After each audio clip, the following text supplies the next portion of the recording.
Yo, what's good everybody? King Drago Sancho 17 back with another video for the FIFA World Cup as we are close and closer to the finals.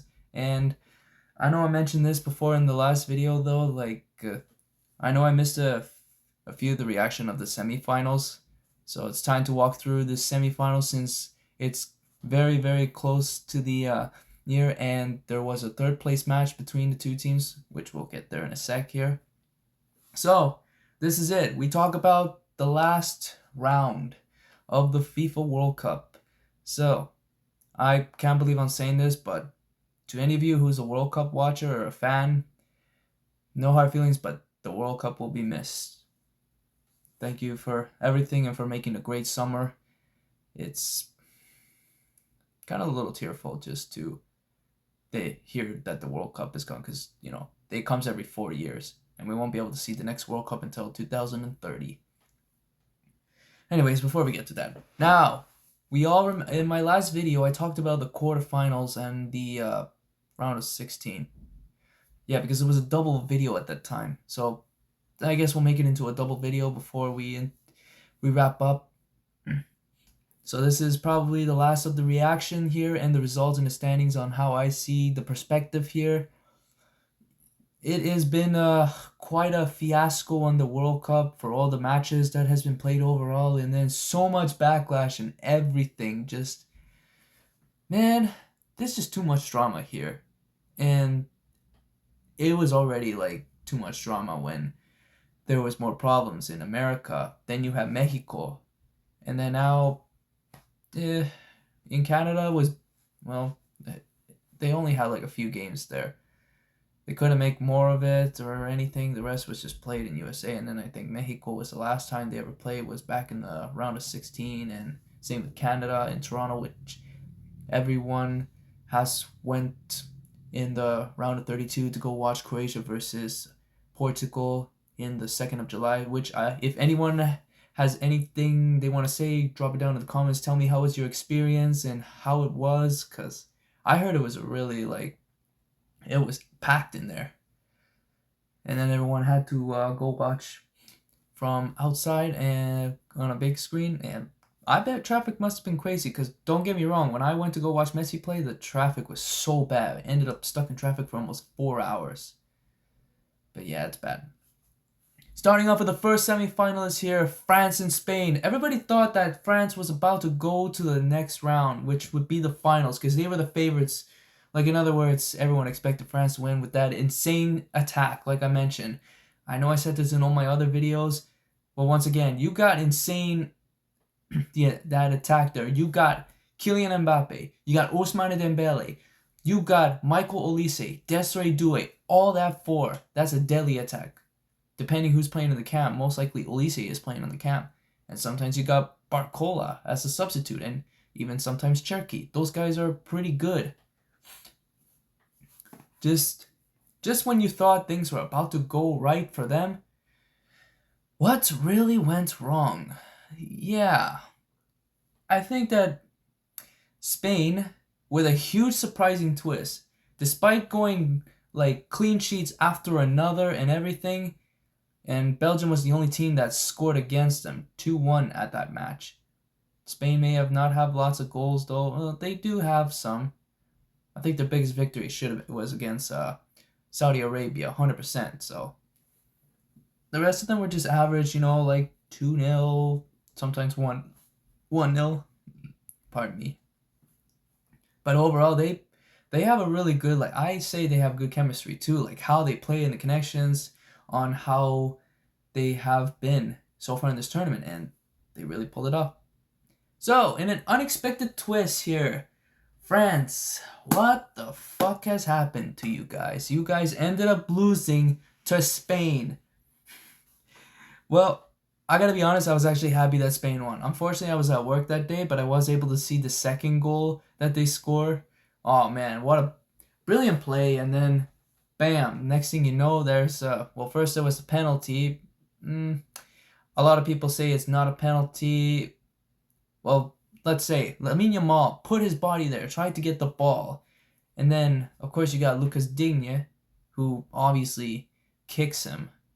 well, he missed the ball completely because Lamine Yamal got his body in the way. In this situation, what would you say? You know, I don't really have much to say about that. Either penalty or no penalty. And don't get me wrong, the keeper even managed to went the correct direction, but you have both the Mikes. You got Mike Keeper, Mike Magnan, and then Mike. Or I apologize if I get this guy's names wrong.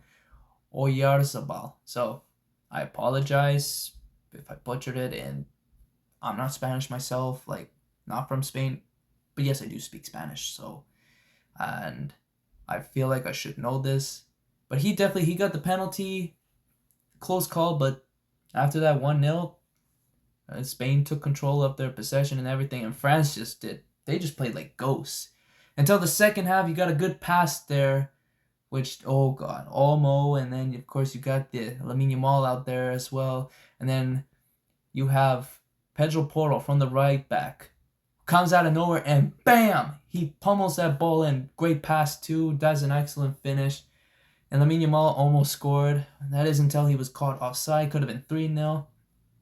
Just kind of ashamed. But Spain, who put up an incredible class there, and I've got to say, like, congratulations to Spain to making it to the finals. At first, I was like, okay, so this is it. My second choice team is going to the finals, so this is good. Now we move on to the other half, which I had the day off, and unfortunately my football game was canceled due to the smoke. Yeah, I know there's been some news about forest fires, just smoke everywhere. Depending where you live in Ontario, is mad, man. Like the Canadian wildfires are just going everywhere, which is why they suspended most of the outdoor activities. So I haven't really been outside a lot. Well, only if I'm like working, because sometimes when I'm working, I go outside to do stuff out there. I don't really want to talk about like too much information about that, but I will say that's what it involves, and smoke has been getting really badly. So we'll see what happens. I hope like this clears out though, and for the rest of it. But anyways, on to the other semi-final half there. Now this one was very controversial too. Like, first you're bringing it back from like 40 years ago, but to be fair, this actually had nothing, and I mean nothing, to do with from the hand of God. Like, it's nothing compared to that, which everyone all thought, because now that there's VAR shit tech and all that, and Argentina's still getting a lot of hate no matter what, and they're the most hated country in the world. I'm not Argentinian myself, but yes, I am an Argentina fan because I'm a Messi fan, as I mentioned before. But it just doesn't change the fact, like, what happened. I get it. Like, y'all are still fucking mad. Well, mainly Ronaldo fans there and everyone going up against it's basically, which I'll get to in a second. So, Argentina and England, first half. Well, as I mentioned before, how Argentina were doing the pass back, to the keeper and everything, and like to defense as soon as they're in the attack. Then they just pass back to the midfield, all the way back to the defense and back to the keeper, just kind of controlling it. That is until you realize that they're not doing this on purpose or anything. Well, they could be doing this on purpose, or what are they really doing? So there was quite a bit of intentional like fouls there. Altogether, there was like 19 fouls altogether in the first half, first 45 minutes everywhere. I think it must have took like 30 minutes for one of the Argentinian players to get a yellow card. And yet they actually changed a few of the lineups there just to get some like change. Especially they got a winger, because I think they're playing too much of a 4-1-2-1-2, but only with no wingers. Because you have a CDM, then you have your two central midfields and a cam, but no actual wingers to control, to put down on the wing, to chase the ball, to bring the ball, carry it, especially when your fullback isn't there. Like, for example, I'm not saying Molina is a bad fullback. Like, he's okay, but he just can't do it alone. Attackingly, he's just not like... I wouldn't say he's like really, really bad. It's just like he doesn't have that mentality to pull up there. But yeah, he has scored before. Not to mention the infamous Argentina versus Netherlands that a great assist that Messi played to Noel Molina and scores. He does have his moments. So they actually did manage to pull up a 4-1. I think it's a 4-2-1-2. Yeah, 4-1-2-1-2. Yeah, because you still have your CDM, and then only this time you have your wide with your two wingers. So that was a good change there. They did added Diego Simeone's son, I believe is Julia. I don't know if I'm saying his name right. We're just gonna call him Simone Jr. because it starts with a G, but I think it's like Giuliano. You guys comment down. I know I shouldn't butcher this because, well, it's yeah, I shouldn't, but okay, I think we're gonna call him Galliano Simeone. That's the best I can do there, but depending how you say it. I mean, to be fair, he kind of looks a lot older, and yeah, he does look like his father. Let's not.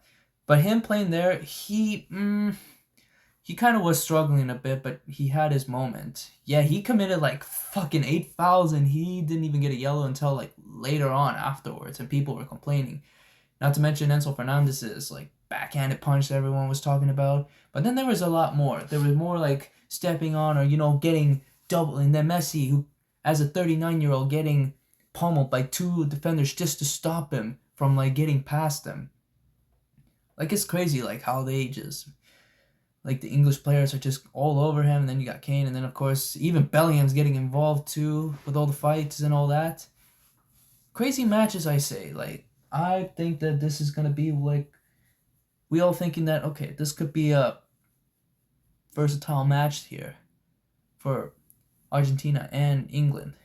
First half was more like a brawl, barely any shots. I think England had a little more. So, second half, this is where things start to get a little more interesting here. So, somewhere around the 58th minute, as Argentina kind of fucked up on the defense a bit. Okay, no, they fucked up a lot. So, gets a delivery cross, and Anthony Gordon from the wing, since he's the only guy who's the speedster who just runs in, cuts in from the wing, and he outpasses Molina, which, oh god, the Argentine defense, like, where were they? They left that guy unmarked. I was like, fuck, man, like, this is game over. Like, could this be it? But then they scored. So, England scores first, securing them a 1-0 victory for now. So, I'm like, oh, this can't be happening, because I feel like this could be the end there. But knowing the rest of the other matches that Argentina has played, so I'm like, maybe this could be a big change or something. I don't know, like, there's possibility. So the next thing you know is that after they got the goal, England, so Argentina are still fighting, and then a chance there for first up you got Simeone, fucked it up there, and then Julian Alvarez, very close, and then you got Messi, who comes out, I think somewhere around the 75th minute. He starts playing on the right wing, so he's actually like putting up some pretty decent balls out there, like good crosses, like that. It's mad. Like he's reliving his 20-year-old days as a right winger. I know he's not he's a lot faster when he's dribbling the ball. I know he's getting older and doesn't have the pace like he used to, but he still pulls up there, delivering crosses, and then after headers, you got McAllister, you got Nico Gonzalez, you got even Julian Alvarez, or all those players there, heading the ball, in Pickford. I'm like, fuck, man, this guy's having a good tournament. I'm like, I wouldn't be surprised if he's the man of the match if he's having a good tournament and making all those key saves as keeper. Even Enzo Fernandez, again, takes another shot and keeper saves it. So, 80th minute, this is where things get heated a lot. And this is how, like, things are going to change. Because remember, when Argentina against Egypt, they were down by 2 goals. And then in the 80th minute, this is where they start picking up things. They made the comeback to make it 3-2. So, what did they do? Well, I'll tell you. They started picking up. They were throwing in crosses everywhere, and England were struggling because they were parking the bus like non-stop, like madly, which was pointless. Instead of attacking, they were playing more defensively, which really screwed up their back line because they switched up to a 5-4-1 formation, and which went horribly wrong. No offense though, but it was bad. So there you have just crosses everywhere, no matter where. They're just everywhere. And then until one moment, Enzo Fernandez takes another shot, saves it, corner. So Messi takes the corner. So he gives it back to whoever is close nearby. Now a lot of people argue about this because they say there's an offside. No, there was no offside because, as in one of the videos, you gotta watch the rules here too, and most people forget about this. The assistant linesman ref is keeping an eye on the last defender. So, you got Messi here. Then you got the linesman. Is he near Messi? Only a meter away from him. So technically that's not offside because he is watching that last defender for the English defender to indicate. Because if Messi was here, like in the middle, too close to call. But over here, yes, he'd be offside. But then, of course, you got some random Ronaldo fan who just makes a stupid-ass line. It makes it like a diagonal, like a 6-year-old made that shit. Like, what the fuck is even this? They're not watching the games. They're still mad. They're still salty. They're still crying. And then they're still, like, complaining to this day. Which, can't wait to hear more drama for that afterwards. So, Messi receives the ball. What does he do? He puts in an assist. So, Enzo Fernandez goes again. And he rockets that goal. And my God, that was a great goal. So I was like, this could be it. Like this could be put us into the overtime for Argentina to make it 1-1. And his response, of course, just like Riquelme. And then, of course, you got Lionel Messi. And now you got Enzo Fernandez. That's the response to shut them up. Especially everyone who emotes to this. It's a sign to cry more. Always, man. Like, anyone who's just pissed off just because I get Argentina's dirty. I get it.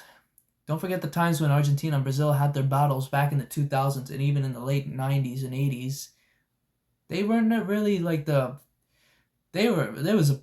was war back then for how they played. And Brazil used to dominate Argentina by beating them every match. But then again, like this season, it's not that they're just trying to fight to beat dirty. They're fighting to win.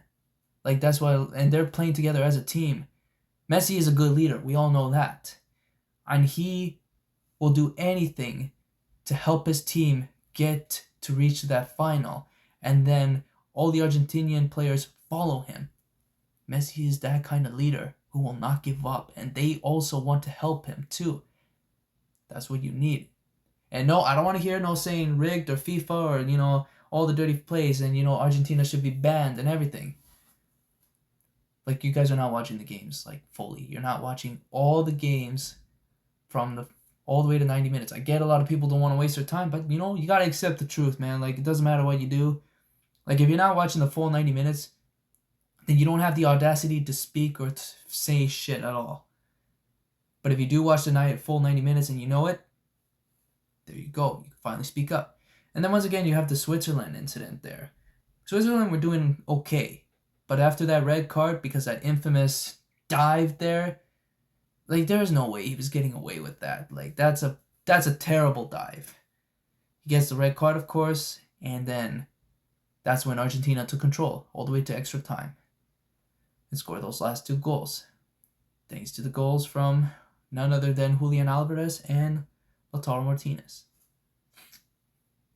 And now, speaking of Lautaro Martinez, so we reached to the 90th minute. So Messi not only assists Enzo Fernandez to get the goal in the 90th minute.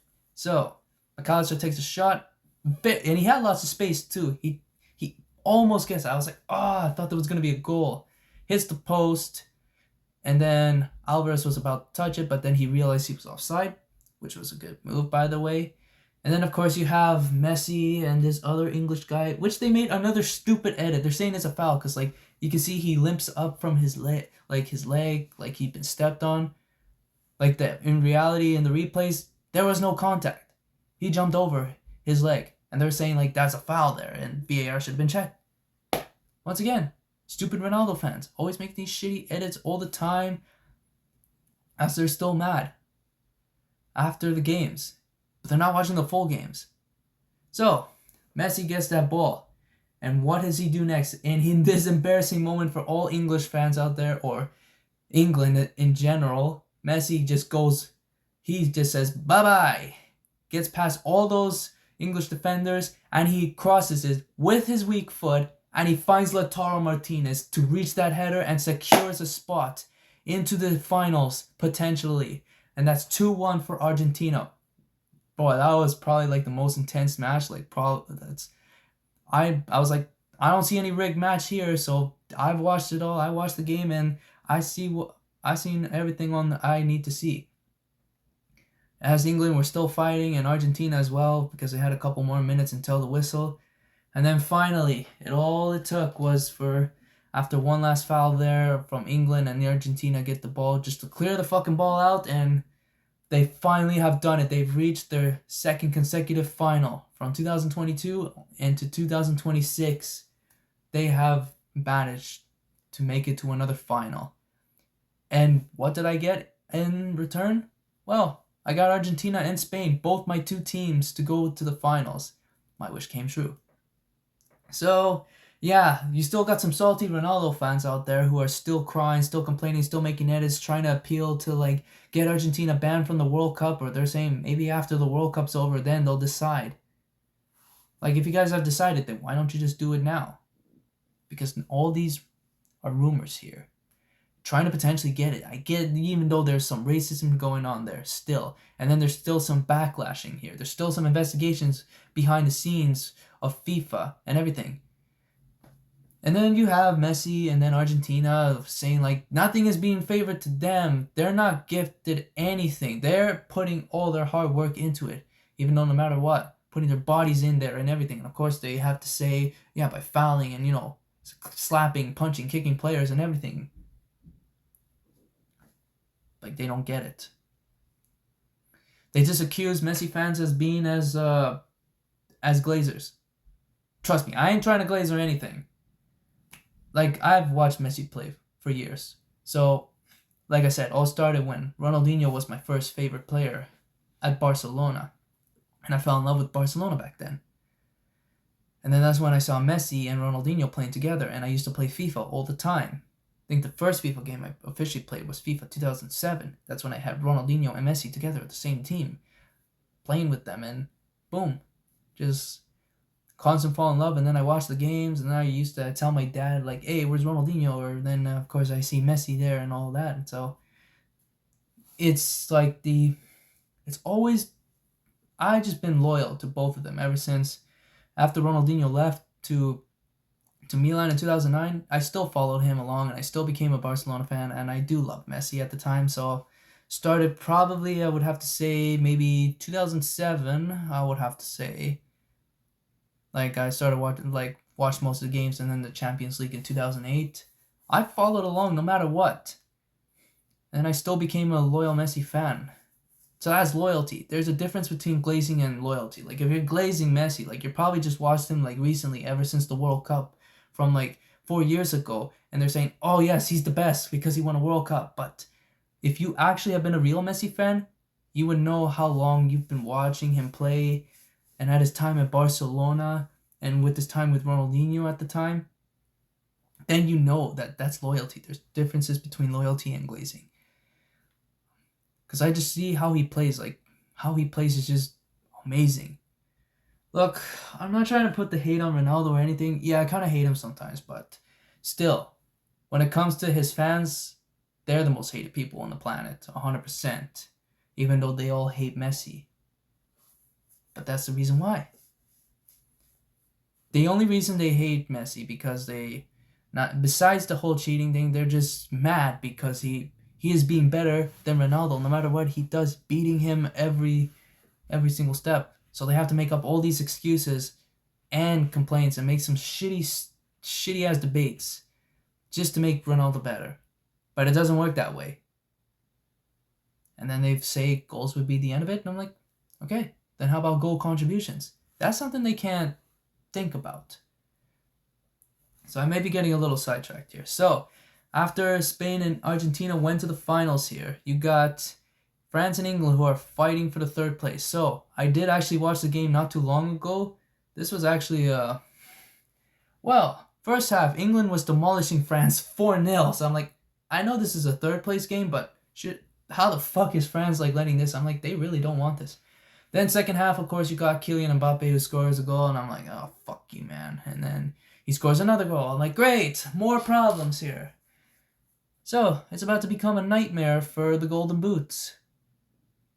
Not only is Messi on track to winning the Golden Boot at least, because he was tied with Mbappe at the time since last game, because he got 2 assists. Because he's got 8 goals and 4 assists, and then now you got Mbappe, who was at 8 goals. I'm pretty sure he has 2 assists. I may be wrong. And then he scores another 2 goals, so now he has 10 goals. So this could be danger here. Like, this is bad. Like, this is really bad. Even more problems now. Now that they updated the stats there, not only Mbappe has already 2 more assists, so that makes it 4 assists with Messi's 4 assists. But the most assists goes to Michael Olise. He has 7 assists, even though he hasn't scored a single World Cup. He's been struggling to score in the third place bronze medal. So, as France got 4 goals, and England, who got an unexpected 6 goals first in the first half, which it was 4-0. And then they get 2 more goals. One from the penalty, of course, and then Bukayo Saka gets a hat-trick, so I'm pretty sure he's going to get the man of the match for the third place of the bronze medal. And then you've got Bellingham, who comes in as a substitute and just finishes the victory, after all. Yeah, I know it wasn't much, but that felt more like an all-star game. You guys decide. Now the question is, where the fuck was this energy where France and England, they could have played against Spain or Argentina at that level? We don't get it. So yeah, the goals from France, it didn't really matter for them. Even though Mbappe is at the top for the Golden Boot, I know it may be a nightmare though, but like Messi has to score at least 2 goals in order to secure the spot. Like at least tie with him for the Golden Boot. And then they'll also be tied for goal contributions as well, so that's danger as well. Although the question remains though is, can he do it? So other than that, the bronze medal, not the bronze medal, the bronze final has been confirmed that England is the winner for the third place. Big surprise from France though, but do they care? Probably not. Now the finals for everyone here. I know I said this before, but this is not only a dream come true, but it's gotta be a decider. Like, who do I want to win here? Will I expect goals? Maybe I hope that it can be like a 2-2, like thrilling match until the last minute. Because that I would probably love to see there. Once it becomes 2-2 all the way to the second half until we reach 90th minute, maybe there'll be a dramatic goal winner. I don't know. That will be a legendary battle. Honestly, I wouldn't know who to choose. Because like I said, I love both Spain and Argentina. Because, you got Barcelona, then you got Spain, then you got Argentina, and then you got Messi. And this is where Ronaldo fans are stuck at. So, you guys got to decide. You have a choice between choosing Messi to not only win his second World Cup. Well, even though I'm not going to say about the whole debating thing, because it was never a debate. It was never a debate. Because it was already over like 4 years ago. Debate will probably just shut the door on them for the second time because they still cannot shut up. And then Messi will win a second World Cup if they win. But they got even more bigger problems. Yamal not only plays his first ever World Cup final, but he won the Euros at the age of 17. He was almost 16, but to win the Euros, but he turned 17 afterwards. So, he won the Euros at the age of 17 years old. What a big surprise. And then, of course, now that Yamal is 19 years old, because he just recently turned 19 not too long ago, he could probably, well, he's not the youngest World Cup winner, because that record still holds on to Pele. He could beat Ronaldo at winning the World Cup at the age of 19, and Ronaldo's time is done, even though he's going to come back. A lot of people say he'll come back, and play for the 2030 World Cup when he's 45, and we'll see how that goes if he even tries to come back. Tough, quite the predicament for these Ronaldo fans or all these Messi haters though. Like, do they want to choose Argentina to win or do they want to choose Spain to win? That is quite the it's a lose-lose situation for them. And that's why, as myself, as a Messi fan and a Barcelona fan, I don't really care who wins. Spain wins, I'm happy. Argentina wins, I'm happy. This is how it ends. Like it's the happy ending. I know I had a bit of a rant on this video, so man, I apologize for how long this video really is. But I think this is where it ends here. So, in my prediction here, there will probably be a 2-2, a 2-goal scored for Spain and Argentina until the 90th minute. Once there's extra time, there will be a surprising last-minute goal. That's probably what I predict. But I'm not going to announce the winner yet because I will find out myself tomorrow. I don't want to give out too much prediction here because I have nothing to say. But anyways, that's about wraps it up for this series here. And if you guys enjoyed this video, drop a like, subscribe to my channel for more videos. I will eventually be back maybe soon. I know I haven't played any of the games yet, but they just released Black Ops 1 and 2 on the PS5. I should get back to that, and then there's some other games I want to play. But anyways, I hope you guys enjoyed that video. If you do, drop a like, subscribe to my channel, and I will be back with another video. So I will see you guys next video. Adios.